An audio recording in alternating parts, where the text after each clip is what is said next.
पहला जो क्वेश्चन है, अमेरिका के स्वतंत्र संग्राम के नेता कौन थे? First question for the most important in exam, America के स्वतंत्र संग्राम के नेता कौन थे? तो आपका ऑप्शन है जेफरसन, मार्टिन लूथर, लिंकन या वाशिंगटन। देखिए इसका राइट आंसर हो जाएगा वाशिंगटन। वाशिंगटन इसका राइट आंसर हो जाएगा। फिर दूसरा जो क्वेश्चन है, 15वीं शताब्दी में कौन से व्यापारी सबसे पहले हिंद चीन पहुँचे? 15वीं शताब्दी में कौन से व्यापारी सबसे पहले हिंद चीन पहुँचे? तो दूसरा का जो राइट आंसर हो जाएगा ऑप्शन नंबर ए, पुर्तगाली। पुर्तगाली जो थे वो सबसे पहले हिंद चीन पहुँचे। ठीक। तीसरा जो है, बारदोली सत्याग्रह में भूमिका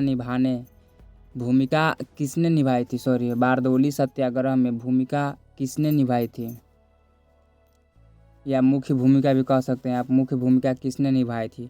तो 3 का जो राइट आंसर हो जाएगा ऑप्शन नंबर ए, वल्लभ भाई पटेल। वल्लभ भाई पटेल ने निभाई थी। ठीक। फिर अगला जो क्वेश्चन है, अमेरिका में नागरिक अधिकार आंदोलन किसके द्वारा शुरू किया गया? अमेरिका में नागरिक अधिकार आंदोलन किसके द्वारा शुरू किया गया? देखिए इसका राइट आंसर हो जाएगा ऑप्शन नंबर ए। इसका right answer option number A, Martin Luther King junior. Martin Luther King junior द्वारा। पांचवा जो क्वेश्चन है, किस घटना ने राष्ट्रवाद की अवधारणा को जन्म दिया? पांचवा जो क्वेश्चन है, किस घटना ने राष्ट्रवाद की अवधारणा को जन्म दिया? तो 5 का देखिए इसका बी राइट आंसर हो जाएगा, फ्रांस की क्रांति। फ्रांस की क्रांति ने ये सब जन्म दिया। फिर छठा है, बिस्मिल्लाह खां कौन सा वाद्य बजाते थे? तो बिस्मिल्लाह खां शहनाई बजाते थे, शहनाई। फिर अगला जो क्वेश्चन है, साम्यवादी घोषणा पत्र के लेखक कौन है? साम्यवादी घोषणा पत्र के लेखक कौन है? तो 7 का जो ऑप्शन नंबर ए हो जाएगा, कार्ल मार्क्स। कार्ल मार्क्स इनके लेखक है। ठीक।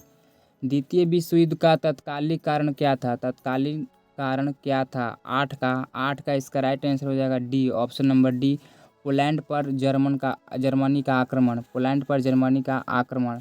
द्वितीय विश्व युद्ध में सितंबर 1939 को पोलैंड पर किसने आक्रमण किया? देखिए हिटलर ने, एडोल्फ हिटलर।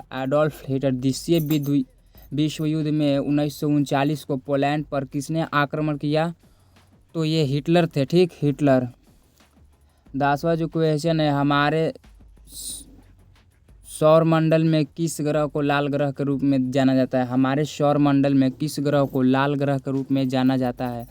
तो 10 नंबर क्वेश्चन है, तो इसका राइट आंसर हो जाएगा मंगल को। 11 नंबर क्वेश्चन है, एल नीनो शब्द किस भाषा का है? एल नीनो शब्द किस भाषा का है? तो देखिए इसका राइट आंसर हो जाएगा सी, स्पेनिश भाषा का है।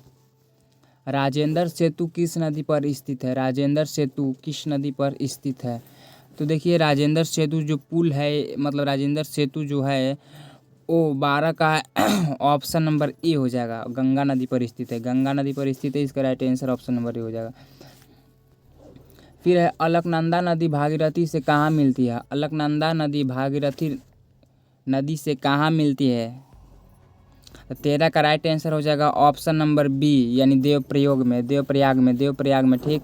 फिर 14वां क्वेश्चन है, भारत की जलवायु है, तो 14 का ऑप्शन नंबर सी हो जाएगा right answer. Option number C इसका राइट आंसर हो जाएगा, उष्णकटिबंधीय मानसून। भारत में मीठे पानी की सबसे बड़ी झील कहाँ है? भारत में मीठे पानी की सबसे बड़ी झील कहाँ है? तो देखिए वो उल्लर झील है जिसका पानी मीठा होता है। फिर छठा, हिमालय पर्वत की उत्तरी पर्वतमाला का क्या नाम है? हिमालय पर्वत की उत्तरी पर्वतमाला का क्या नाम है? 16 का है जो ऑप्शन नंबर ए हो जाएगा, हिमाद्री इसका नाम है। ठीक।